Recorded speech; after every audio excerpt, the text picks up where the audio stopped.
Hi hello friends, എല്ലാ കൂട്ടുകാർക്കും ചെമ്പനീർ പൂവിൻ്റെ പുതിയൊരു റിവ്യൂയിലേക്ക് സ്വാഗതം. അങ്ങനെ കപ്പിൾസിന് വേണ്ടിയിട്ടുള്ള ഒരു മത്സരം നടക്കുന്നുണ്ട്. അതിൽ ഫസ്റ്റ് പ്രൈസ് 1,00,000 രൂപ എന്നാണ് നമ്മുടെ ശ്രീകാന്ത് വന്നിട്ട് പറയുന്നത്. അപ്പോൾ അവർക്കുള്ള അതൊക്കെ അവിടെ എൻട്രിക്കുള്ള ഒരു ഇതൊക്കെ അവർ കൊണ്ടുവന്നിട്ടുണ്ട്. അങ്ങനെ എല്ലാവരും നല്ല സന്തോഷത്തിലാണ്. പക്ഷേ ശ്രുതിയും അതുപോലെ തന്നെ നമ്മുടെ ഇവനാണെങ്കിൽ സുധിയും പറയുന്നുണ്ട്, അത് സച്ചിക്കും രേവതിക്കും ഒന്നും പോരേണ്ട ആവശ്യമില്ല, അവർക്ക് അതൊന്നും കിട്ടത്തില്ല, ഇതെന്തായാലും ഞങ്ങൾ തന്നെ കിട്ടുള്ളൂ എന്നൊക്കെ ഇങ്ങനെ പറഞ്ഞ് പരിഹസിക്കുന്നുണ്ട്.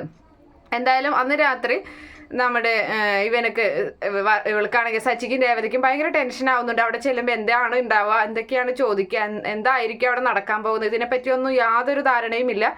അങ്ങനെ സച്ചി നമ്മുടെ രേവതി പറയുന്നത്, ഒരു കാര്യം ചെയ്യാം, നമുക്ക് വർഷയോടും അതുപോലെ ശ്രീകാന്തിനോടും ചോദിച്ചു നോക്കാം എങ്ങനെയാണ് അവർക്ക് ഇതിനെപ്പറ്റി അറിവുണ്ടാകുമെന്ന് പറയുമ്പോൾ, എന്നാൽ ശരി നമുക്ക് എന്നാൽ പോയി ചോദിച്ചിട്ട് വരാമെന്നും പറഞ്ഞിട്ട് അവരങ്ങനെ ചോദിക്കാൻ വേണ്ടി പോവുകയാണ്.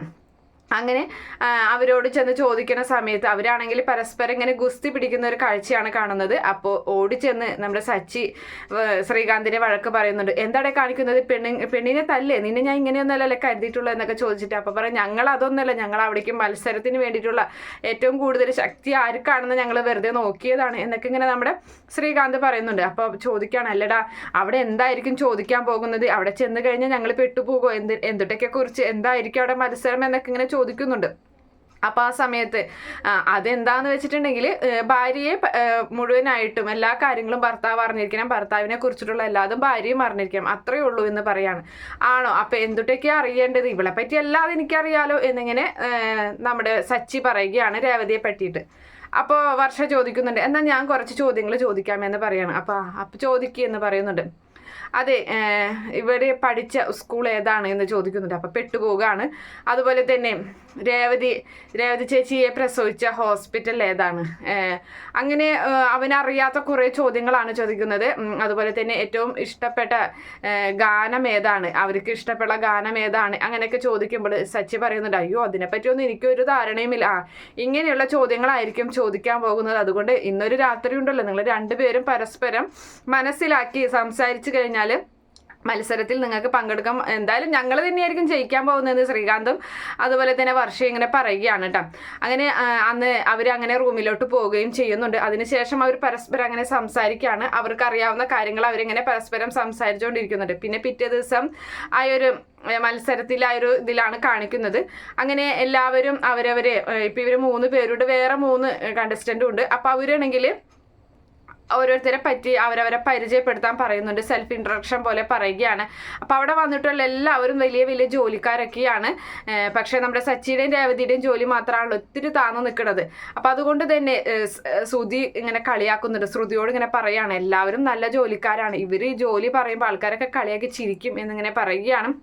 എന്തായാലും എല്ലാവരും അവരവരുടെ ജോലിയെക്കുറിച്ച് ഇങ്ങനെ സംസാരിക്കുന്നുണ്ട്. അതിനുശേഷം സച്ചിയും പറയുന്നുണ്ട്, ഞാൻ ഒരു കാർ ഡ്രൈവറാണ്.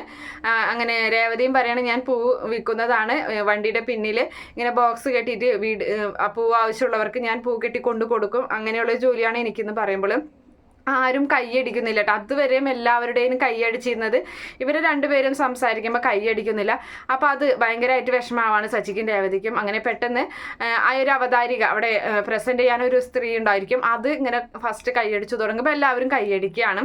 അങ്ങനെ ഓരോ കാര്യത്തിലും അങ്ങനെ അടുത്തൊരു മത്സരം എന്ന് പറയുന്നത് അവരുടെ കഴിവുകൾ തെളിയിക്കാൻ, ഇപ്പോൾ സ്ത്രീകൾക്ക് എന്താണ് കഴിവെന്നുണ്ടെങ്കിൽ അത് തെളിയിക്കാൻ. അപ്പോൾ നമ്മുടെ ഇവനാണെങ്കിൽ ഡബ്ബിങ് ആർട്ടിസ്റ്റ് ആണല്ലോ നമ്മുടെ വർഷ. അപ്പോൾ വർഷയാണെങ്കിൽ ചന്ദ്രമതിയുടെയും അതുപോലെ തന്നെ ശ്രീകാന്തിൻ്റെ ഒക്കെ ശബ്ദം എടുക്കുന്നുണ്ട് നല്ല സൂപ്പറായി തന്നെ. അതിനുശേഷം ഇവള് ശ്രുതിയാണെങ്കിൽ ഒരു ആണിനെ വിളിച്ച് ഇരുത്തിയിട്ട് മേക്കപ്പ് ചെയ്തൊരു പെണ്ണാക്കി മാറ്റുകയാണ്. അതിനുശേഷം രേവതിയാണെങ്കിൽ കണ്ണടച്ചിട്ട് പൂ കെട്ടി നിമിഷ നേരം കൊണ്ട് പൂ കെട്ടി, അതും നല്ലൊരു വിജയകരമായി മാറുന്നുണ്ട്. അതിനുശേഷം രേവതിയെ കുറിച്ചിട്ട് ഒന്നില്ലെങ്കിൽ ഭർത്താവിനെ അല്ലെങ്കിൽ ഭാര്യയെ കുറിച്ച് നിങ്ങൾക്ക് പറയാവുന്ന എന്തെങ്കിലും നിങ്ങളുടെ അനുഭവങ്ങൾ പറയാൻ ഇങ്ങനെ പങ്കുവെക്കുകയാണ്. അപ്പോൾ ഓരോരുത്തരുടെ അനുഭവങ്ങൾ ഇങ്ങനെ പറയുന്നുണ്ട്. ശ്രുതി പറയുന്നത്, നമ്മുടെ ശ്രുതിയുടെ മുഖത്ത് നോക്കിയിരുന്നിട്ട് പറയുകയാണ്, ഇവളെ എൻ്റെ ഏറ്റവും നല്ലൊരു ഭാര്യയാണ്, ഇവള് എൻ്റെ വിവാഹം കഴിച്ചതിന് ശേഷം ഞങ്ങൾ പരസ്പരം എല്ലാ കാര്യങ്ങളും സംസാരിക്കും, അന്നത്തെ ദിവസത്തെ കാര്യങ്ങളെല്ലാം ഞങ്ങൾ രണ്ടുപേരും പരസ്പരം പങ്കുവെക്കും, ഒരു കാര്യം ഇവളെ എന്നിൽ നിന്ന് മറച്ചു വെച്ചിട്ടില്ല, എനിക്ക് ഇവളെ കിട്ടിയത് ഭാഗ്യം ഭാഗ്യമാണ് എന്നൊക്കെ പറയുമ്പോൾ പെട്ടെന്ന് ശ്രുതിയുടെ കണ്ണ് നിറഞ്ഞു പോവുകയാണ്. കാരണം അത്ര വലിയ കള്ളത്തരമാണല്ലോ ഇവള് മറച്ചു വെച്ചിട്ട് ഇവൻ്റെ കൂടെ നിൽക്കുന്നത്. അപ്പം പെട്ടെന്ന് അവൻ്റെ വാ പൊത്തിപ്പോകുന്നുണ്ട്. അങ്ങനെ അതിനുശേഷം നമ്മുടെ വർഷയും അതുപോലെ ശ്രീകാന്തും. അപ്പം ശ്രീകാന്തിൻ്റെ ആഗ്രഹം എന്ന് പറയുന്നത് എൻ്റെ അമ്മയ്ക്ക് 3 ആൺകുട്ടികളാണ്, അതുകൊണ്ട് തന്നെ എനിക്ക് 3 മക്കൾ വേണമെന്നാണ് എൻ്റെ ആഗ്രഹം. പക്ഷേ വർഷയ്ക്കാണെങ്കിൽ ഏറ്റവും പേടിയുള്ളൊരു കാര്യമാണ് പ്രസവിക്കുക എന്ന് പറയുന്നത്. അപ്പോൾ വർഷ പറയുന്നുണ്ട്, മതി ശ്രീകാന്ത്, ഇതൊക്കെ ആരോട് ചോദിച്ചിട്ടാണ് നീ ഇതൊക്കെ ഇവിടെ പറയുന്നത്, എന്നോട് ചോദിച്ചിട്ടാണ് ഇതൊക്കെ പറയുന്നത് എന്നൊക്കെ ചോദിക്കുകയാണ്. അങ്ങനെ അവരുടെ ഒരു മത്സരവും കഴിഞ്ഞ് അതിനുശേഷം നമ്മുടെ രേവതിയും സച്ചിയും മുഖത്തോട് മുഖം നോക്കിയിരിക്കുകയാണ്. രേവതി സച്ചിയെ കുറിച്ചിട്ട് പറയുന്നുണ്ട്, ഞാൻ കല്യാണം കഴിയുന്നതിന് മുമ്പ് ഇദ്ദേഹത്തെ കണ്ടപ്പോൾ ഒരു ഷൂട്ടിങ്ങിൻ്റെ ഇടയിലാണ് കണ്ടത്. പക്ഷെ ഞാൻ തെറ്റിദ്ധരിച്ചു ഇദ്ദേഹം ഒരു ഗുണ്ടയാണെന്ന്. പല സാഹചര്യങ്ങളുടെ കാരണം ഇദ്ദേഹത്തിൻ്റെ ഭാര്യയാകേണ്ടി വന്ന ഒരാളാണ് ഞാൻ. പക്ഷേ ഭാര്യയായി ഇപ്പോൾ ഒരു വർഷാവാറായി. ഇദ്ദേഹത്തെ പോലൊരു ഭർത്താവിന് എനിക്ക് കിട്ടിയത് ഏറ്റവും വലിയൊരു ഭാഗ്യമായിട്ടാണ് ഞാൻ കാണുന്നത്. എനിക്ക് എൻ്റെ ധാരണകളൊക്കെ തെറ്റായിരുന്നു. ഏറ്റവും നല്ലൊരു ഭർത്താവ് തന്നെയാണ് എനിക്കിനി ജീവിതത്തിൽ ഒന്നും ആഗ്രഹിക്കാനില്ല. ഈ ഇദ്ദേഹത്തിൻ്റെ കൂടെ ജീവിതകാലം മുഴുവൻ ജീവിച്ചാൽ മതി. തന്നെയല്ല, എനിക്ക് എൻ്റെ അച്ഛൻ മരണപ്പെട്ടു പോയി. എൻ്റെ അച്ഛനെയും ചില സമയത്ത് എൻ്റെ അമ്മയെയും എല്ലാവരെയും ഞാൻ പലപ്പോഴും കാണാറുണ്ട്. എന്നെ അത്രയ്ക്ക് സ്നേഹമാണ് എന്നൊക്കെ പറഞ്ഞ് അങ്ങനെ അവരങ്ങനെ നിൽക്കുന്നുണ്ട്. അപ്പോൾ അതൊക്കെ കേൾക്കുമ്പോൾ ശ്രുതിക്കൊരു പുച്ഛം. പക്ഷേ ബാക്കിൽ നിന്ന് നല്ല കയ്യടിയാണ് കിട്ടുന്നത് അവരുടെ ആ ഒരു കാര്യങ്ങളൊക്കെ കേൾക്കുമ്പോൾ. അതുപോലെ തന്നെ ഭാര്യയുടെ പൈസ എത്ര ഒരു ദിവസം അല്ലെങ്കിൽ ഒരു മാസം എത്ര വരുമാനമുണ്ട്, അതെന്തിനൊക്കെ ചിലവാക്കുന്നു, അതുപോലെ തന്നെ ഭർത്താവിൻ്റെ ഭാര്യയും പറയണം. അങ്ങനെ ഒരു മത്സരം അടുത്തത് വെക്കുന്നുണ്ട്. അപ്പോൾ അതൊട്ടും തന്നെ ഇഷ്ടപ്പെടുന്നില്ല നമ്മുടെ ശ്രുതി പറയാണ്, അങ്ങനെ ഭർത്താക്കന്മാരുടെ സാലറി അങ്ങനെ ചോദിക്കാൻ ഇത്രയും പരസ്യമായിട്ട് ആണുങ്ങളോട് സാലറിയും പെണ്ണുങ്ങളോട് വയസ്സും ചോദിക്കാൻ പാടില്ല. ഈ ഒരു മത്സരം അത് പൊട്ട തെറ്റാണ് എന്നൊക്കെ ഇങ്ങനെ ശ്രുതി ഇങ്ങനെ വിളിച്ച് പറയുന്നുണ്ട്. എന്തായാലും ശ്രീകാന്ത് വർഷയും പറയുന്നുണ്ട്, ഞങ്ങൾക്കറിയില്ല, അവർക്ക് പരസ്പരം അറിയില്ല, എത്ര കിട്ടുന്നുണ്ടെന്നൊന്നും അറിയില്ല. എന്തായാലും ഷെയർ ചെയ്യും, വീട്ടിലെ കാര്യങ്ങൾക്കൊക്കെ പരസ്പരം ഷെയർ ചെയ്യാറുണ്ട്, പക്ഷെ എത്ര കിട്ടുന്നെന്ന് അറിയില്ല എന്ന് അവർ പറയുന്നുണ്ട്. അപ്പോൾ ശ്രുതി പറയുകയാണ്, എനിക്ക് 1000 കിട്ടുന്നുണ്ട് ഒരു മാസം എന്ന് പറയുമ്പോൾ അവിടുത്തെ ജഡ്ജി പറയാണ്, ഇവന്റെ ബിൽഡപ്പ് കണ്ടപ്പോൾ എന്താണ് കോടികൾ കിട്ടുന്ന പോലെയാണ് അവന്റെ ബിസിനസ്സും കാര്യങ്ങളും വർത്താനങ്ങളും. അപ്പം അത്രയും വലിയ വർത്താനം അങ്ങനെയൊക്കെ എല്ലാവരുടെ മുന്നിൽ വെച്ച് പറയുന്നുണ്ടായിരുന്നു കേട്ടോ. അപ്പം ശ്രുതി പറയുന്നുണ്ട്, ഒരു 40,000 രൂപ അങ്ങാണ്ട് ഒരു മാസം ഇങ്ങനെ കിട്ടുന്നുള്ള കാര്യം അവളിങ്ങനെ പറയുന്നുണ്ട്.